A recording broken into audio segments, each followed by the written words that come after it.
Hi guys, and welcome to The Thoughtful Advocate. I'm your host, Elizabeth Tia. If you already listened to the last episode, you know that I shared the early parts of my journey, the buried trauma, the emotional survival.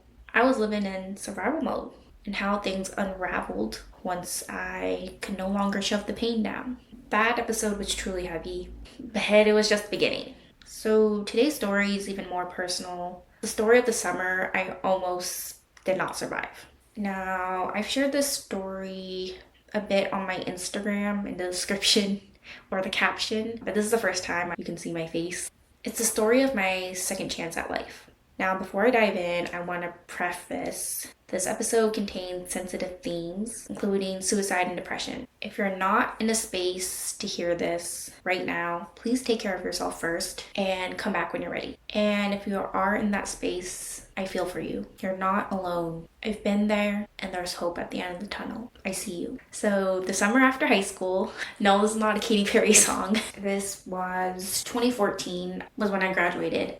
Everything that I had pushed down, my emotions, my thoughts, my beliefs, finally came to the surface and I exploded. I was never taught to deal with emotions. Growing up in a Chinese household, showing emotions was not okay. If you showed your emotions, you would be told to go wash your face. I remember my parents, in general, they could not look me in the eye when I'm crying. My dad would get mad when I start crying. He would actually hit us even more if we start crying. So I learned how to suck my own tears in, and I learned how to stop crying. And if I did have to cry, I would just go to my room and bawl my eyes out. I really learned how to hold all my emotions deep down. We were never allowed to speak about emotions because it was seen as weak, as a waste of time. My parents were the first generation to have immigrated from their own country. So my mom came from Hong Kong, my dad came from Malaysia, and they were in survival mode. They came here for a better life. They brought their family, they got jobs, they went to school, they went to university in Canada, found jobs, they found each other, and then they moved to the States, Washington specifically, which is near Seattle for people who don't know. It's funny because I always say, oh, I'm from Seattle, but I'm not really. I'm from Tacoma, which is near. So in many first generation Asian families, expressing emotions openly is a sign of weakness or vulnerability, which is not allowed.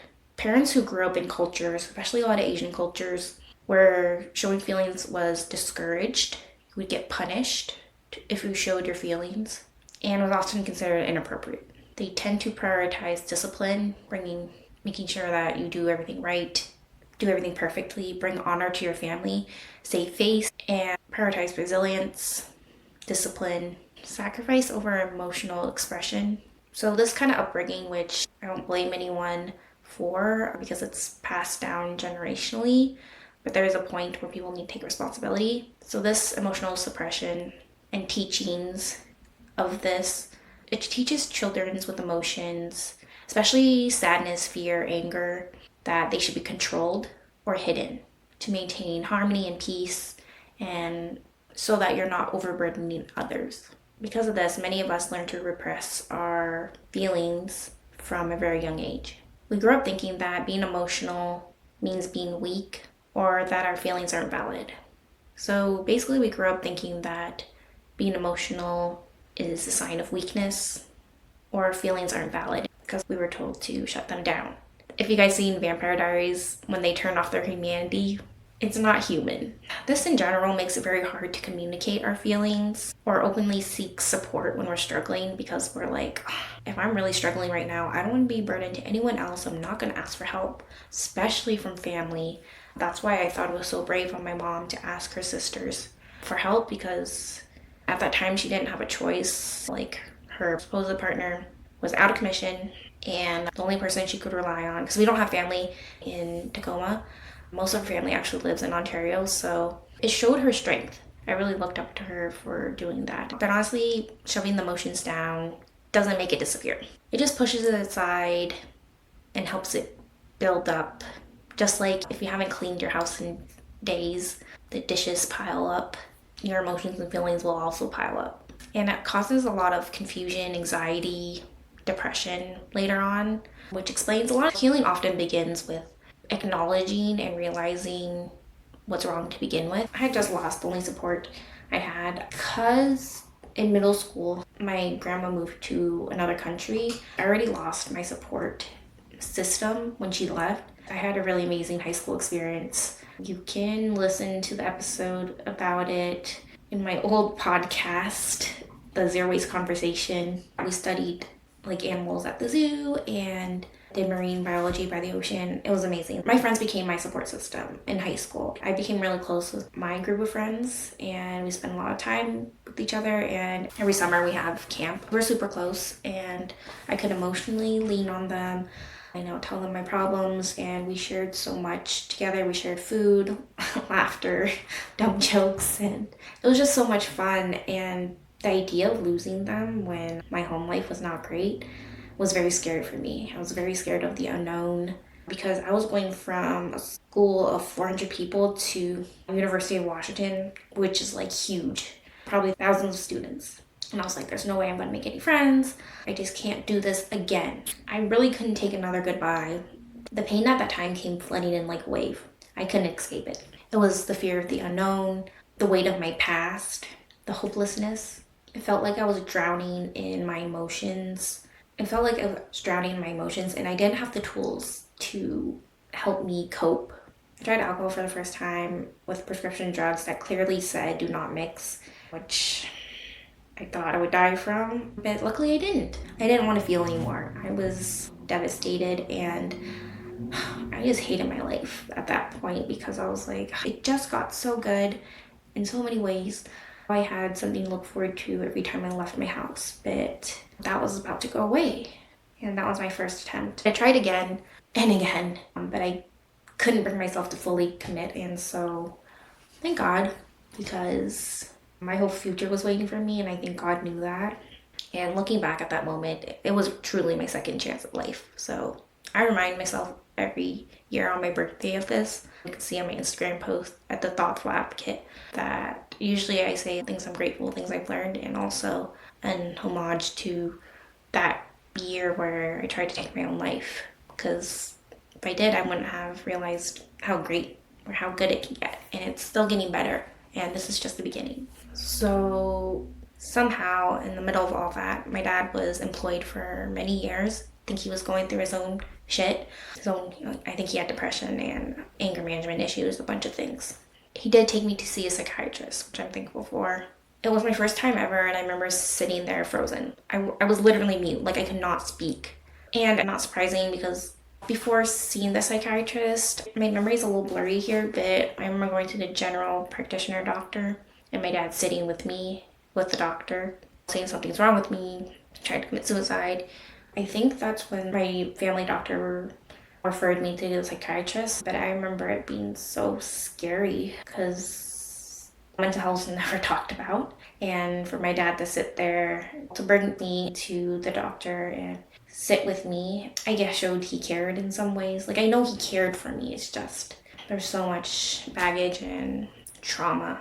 There was no way I could speak anyways because he was sitting right next to me, and how could I possibly open up when the person I feared the most was sitting right next to me? So even when I went to the psychiatrist by myself, I couldn't really speak. It took a couple sessions and depression has swallowed me whole. Like I think I was gone.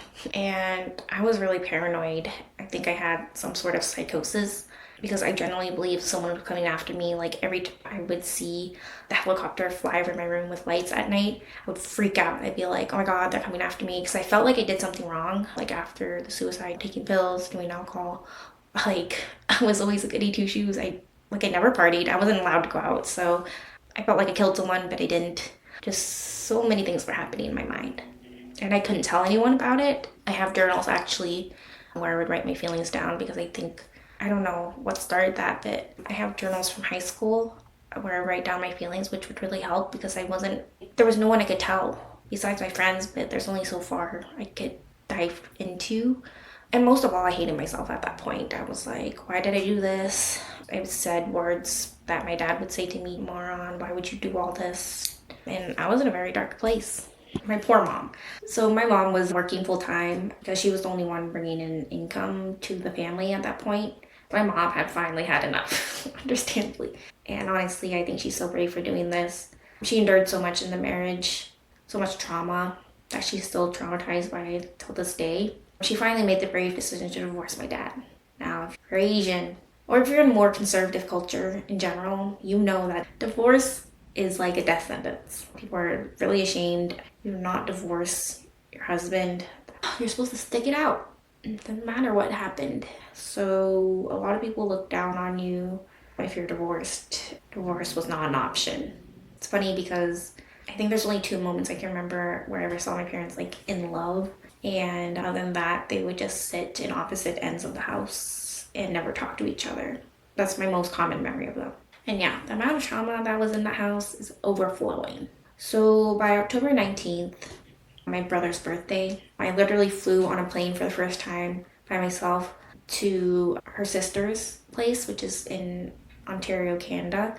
They took me in, which I'm still so grateful for until this day. We lived with them for a couple years, and they're the nicest people we could ever meet, honestly. They're godsend. Each one of them are like amazing. They were truly wonderful women living together. My Aunt Melissa took me to piano lessons. That was the first thing that I felt helped me get out of a rut, learn something, or be distracted from what's going on in their life. Yeah, that was the first time I felt some joy at that point in my life. And I want to say I was 18 at that point. So I was taking piano lessons for the first time. There were other children who were way younger than me taking lessons too. And my piano teacher was so sweet. She was like just like a random lady in the neighborhood, and it was fun. It was fun to see myself grow the confidence that I can have learning how to play and really help to build my confidence back up again. She also took me skiing, which is cool because she's actually older than my mom. She's, I think, the second oldest sister. The other one lives in Hong Kong or something. And she still goes skiing. And that's pretty cool because I guess for context, she was probably around her 50s. So it's pretty sick. Yeah, they didn't treat me like I was broken, so I was really grateful for that. My Aunt Janet helped me find my passions again. I love gardening too, so I would help her water the plants, spray soapy water for the bugs, and just spend time in nature. And I would watch Korean dramas with my Aunt Grace, and yeah, just talk to each of my aunts. Slowly, I started coming back to life. I was still mentally fried, don't get me wrong, but that was the first time in a very long time I felt safe in my own house. So I think that was something I needed. I needed an environment change, which my mom knew. I could start healing, even just a little at that point. And I wanted to say I downloaded Tinder in January or something because I took a gap year from university, so I wasn't doing anything, right? And I was like, maybe love can save me because I watched a million Korean dramas growing up with my grandma. My God. Anyways, yeah, it didn't, spoiler, at least not in the way I thought it would, but eventually I would be led. I downloaded it because I met Sean through Tinder. Yeah, I actually had to lie to people about it. I met the love of my life there, so I'm glad. We can go into a whole nother episode about that.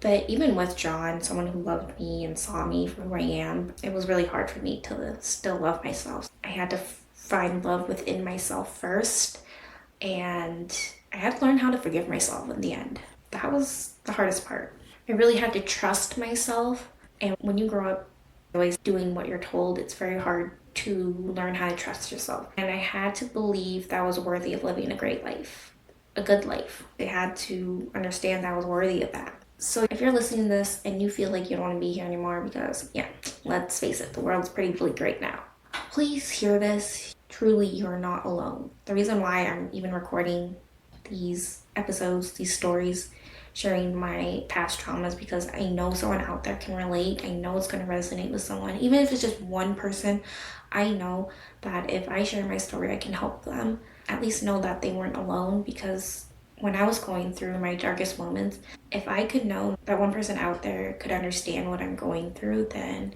at least I know that I have someone. So there is hope. Even if you can't feel it yet, there is. I promise. That was summer I thought I wouldn't survive, but I did. And I'm beginning to thrive. Take this as your sign that you can too. So thank you for being here. Thank you for being part of my story. listening to the end of this episode. Thank you for choosing this day.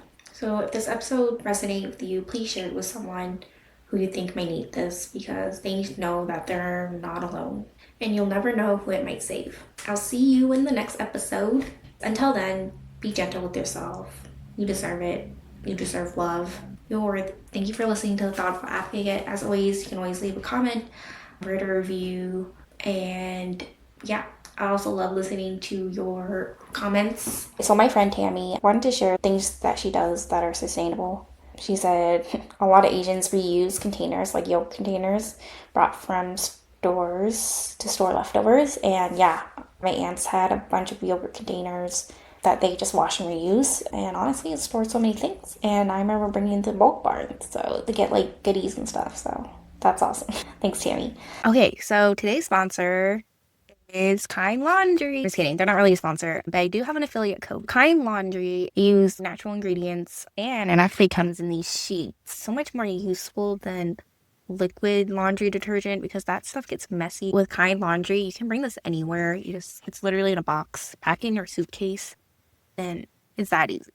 You can get 10% off by using code ZeroWasteCute.